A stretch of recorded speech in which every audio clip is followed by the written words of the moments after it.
Bonjour, ça y est, c'est décidé, vous mettez votre appartement en vente. C'est une très très bonne idée, un très beau projet, et je suis là pour vous aider dans la détermination du prix.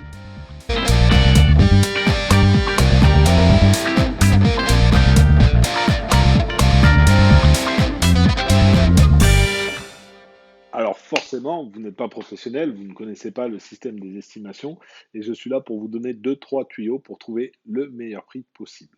Quand je parle de meilleur prix, bien entendu, c'est le prix qui vous satisfera et le prix qui satisfera également les acquéreurs.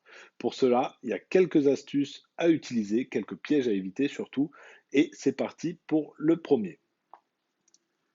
Premier piège, c'est de ne pas penser à la concurrence. Cette concurrence qui est dans le quartier, qui est peut-être dans la ville de Cannes-sur-Mer, peut-être aux alentours, puisqu'on sait que Cannes-sur-Mer, Saint-Laurent-du-Var, Villeneuve-Loubet, les gens en général recherchent dans ce secteur.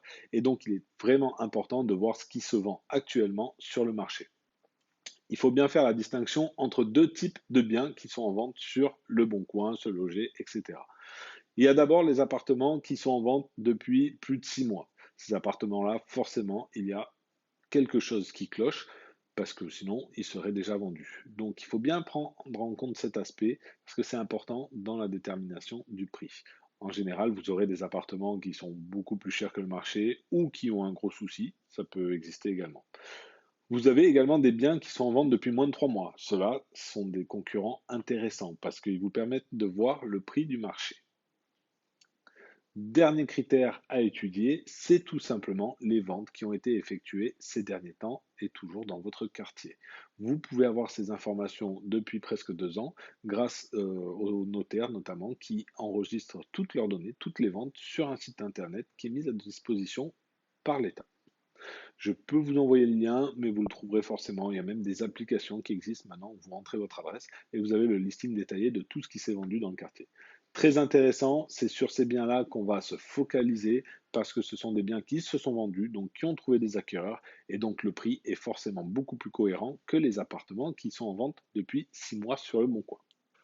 Autre conseil pour essayer de fixer au mieux votre prix de vente, c'est d'arrêter de penser que tout est négociable. Je sais qu'on est dans le sud, je sais qu'on aime négocier, je sais que c'est une pratique courante, mais ce n'est pas une pratique obligatoire. Vous pouvez très bien fixer le prix de votre bien au prix du marché et annoncer la couleur directement en disant aux acquéreurs qu'il n'y a pas de négociation. Vous aurez une estimation fiable pour le trouver et l'acquéreur aura aucun moyen de négocier.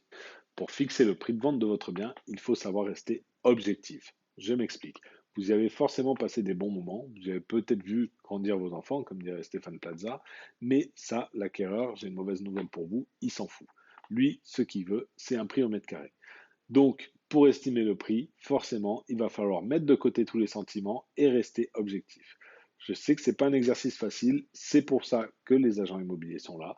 Ils sont là pour vous aider, pour vous faire des études et pour analyser au mieux le prix du marché. Si toutefois vous ne désirez pas passer par agent immobilier, vous pouvez demander à des personnes extérieures à votre maison, ça peut être des amis, de la famille, ils pourront vous aider pour être le plus objectif possible. Forcément, si vous vendez, c'est que vous avez un projet par la suite et je vous conseille vraiment de ne pas prendre en compte ce projet pour fixer le prix de votre bien. Je m'explique. Si vous habitez à Cannes-sur-Mer, vous avez un magnifique 3 pièces et vous décidez, pour rejoindre vos enfants et vos petits-enfants, de déménager vers Nice. Vous allez rechercher un appartement à Nice, un 3 pièces également, mais le prix sera forcément pas le même. Et donc, vous allez décider d'augmenter le prix de votre bien à Cannes-sur-Mer pour pouvoir financer votre futur projet. C'est un système qui est voué à l'échec, vous l'aurez compris. Le prix du marché niçois est différent du prix du marché cagnois, et ça dépend encore de beaucoup de choses, de beaucoup de critères, du secteur, de la qualité de l'appartement, de l'exposition, du fait qu'il y ait une terrasse ou non, etc. Donc, vous ne pouvez pas fixer ce prix par rapport à votre futur projet. L'acheteur, malheureusement, n'est pas dupe. L'acheteur qui arrive avec des billets plein les poches et qui vous paye cash, malheureusement, on ne voit ça que dans les films et encore, des fois, ils n'osent même pas le mettre. Donc, en réalité, ça ne se fait pas et malheureusement, vous ne pourrez pas vendre votre appartement. Enfin, dernier conseil, vous avez acheté votre appartement il y a 5 ans, 10 ans, 15 ans, 20 ans. Vous l'avez acheté par exemple 200 000 euros, vous y avez mis 100 000 euros de travaux, vous désirez aujourd'hui le vendre 300 000 euros, ce que je comprends tout à fait.